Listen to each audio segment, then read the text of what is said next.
Where did my money world begin? It was a Wednesday night, 1967. I was 21 years old. I'd had 1 year of evangelism in churches. I was sitting in Victoria, Texas. I was one of 840 licensed and ordained preachers for the Assemblies of God.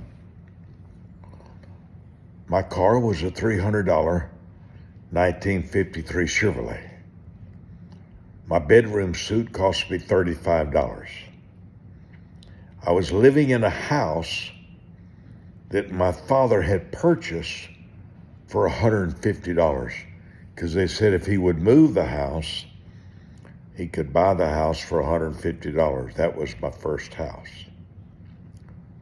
A preacher gets up, and the first time in my life to hear anything about money in my lifetime, my ministry. His name was Charles Greenaway, about 65 years old. And he spoke from the book of Leviticus, where God had told us to give him back the corners of our field, like a farmer. And he made the statement, how big is your corner to God? Mine was tithe, 10%. He made another statement. The bigger you make your corner to God, the bigger he will make your field of income. The bigger you make your corner to God, the bigger he would make your field of income. I laughed and told a preacher friend next to me, he got it backwards. He meant, if God gives us a big field of income, God's part will be bigger, the bigger the corner. But he said it again, he said it over and over. What you don't hear, you will never know. What you don't hear, you will never learn. The first characteristic of a wise person is in Proverbs 1, verse 5. A wise man will listen. A wise man will hear. A wise man will receive information. A wise man is a receiver. That's what listening is. It's receiving. It's what you're doing right now. Receiving.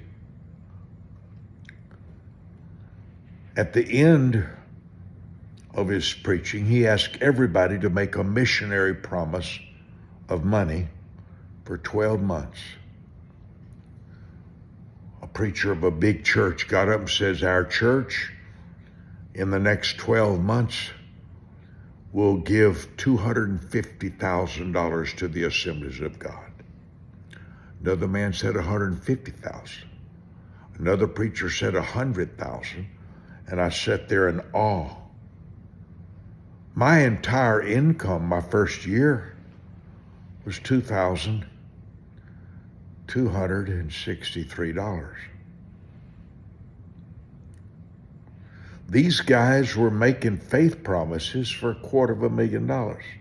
Big churches. I'm a 21-year-old Assemblies of God evangelist.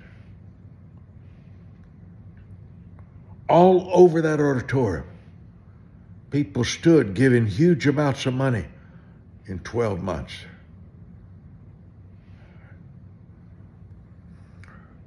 Close to the end, I stood and lifted my hand. 21-year-old Mike Murdock. $300 car and a $150 house. One black suit. And I said, I will pledge $100 within 12 months. That's $10 a month, you know? That was Wednesday night. Thursday, I'm in pieces, driving back to Lake Charles, my home, Louisiana. Where am I going to get $100? Where am I going to get $100?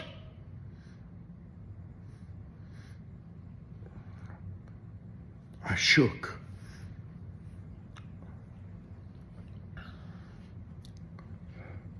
I'm one of those guys, when you make a promise, you keep it whatever the cost. Your words or your credibility.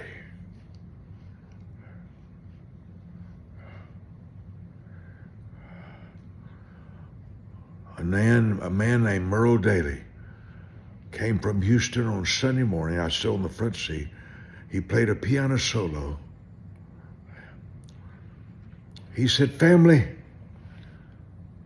God's been so good to me. My pockets are full of $100 bills." And I went into shock. Who has $100 bills? I just stared at him. And suddenly he stopped and says, "God just spoke to me to give Mike one of my $100 bills." And he walks over to me and he hands me a $100 bill. I'm 21. I didn't know. I'd never been taught. Well, I didn't know that the Bible said God would give seed to a sower. Never heard that in my life. God will give seed to somebody who will sow it. I stroked the $100 bill and sent it to P.O. Box 9714, Houston, Texas, Assemblies of God Missions Department, on Monday. Tuesday night, I'm in Beeville, Texas. Watch this, as my memory serves me. I'm playing the piano at 6 o'clock, 6:30. Nobody's there but me. And an old man and a young wife walks in. His name was W.L. Bradford. His wife was named Lillian, red-headed lady. She walks up. 3 of us in the big little building, really. First Assembly God Church, Beeville, pastored by James Brothers. And she said, "God told us to bless you."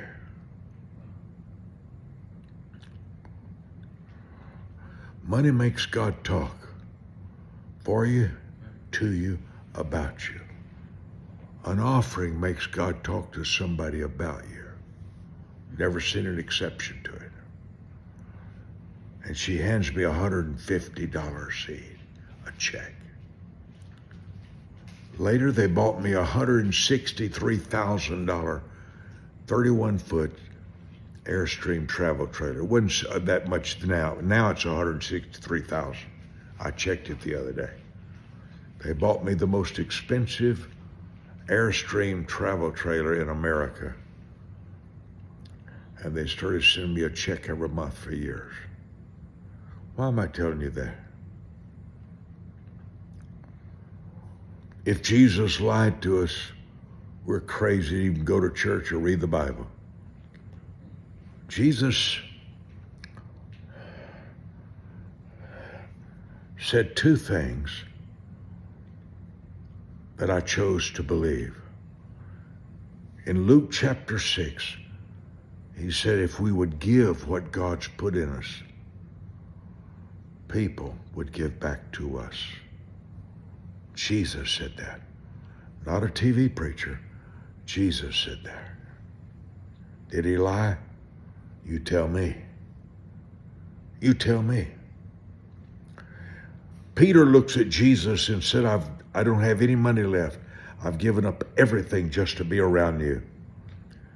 And Jesus in Mark chapter 10 said, whatever you've given up for me, the kingdom of God, I'm going to give you back to you in houses and in land. I'm going to give you real estate at 100 times what you gave.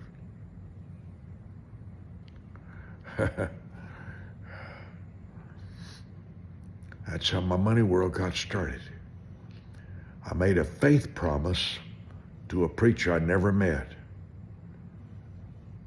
After God began to bless me, I sent him a turkey every Thanksgiving, that preacher, for changing my life.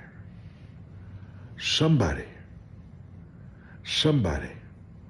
is telling you a secret about God's prosperity. Believe them. Believe them.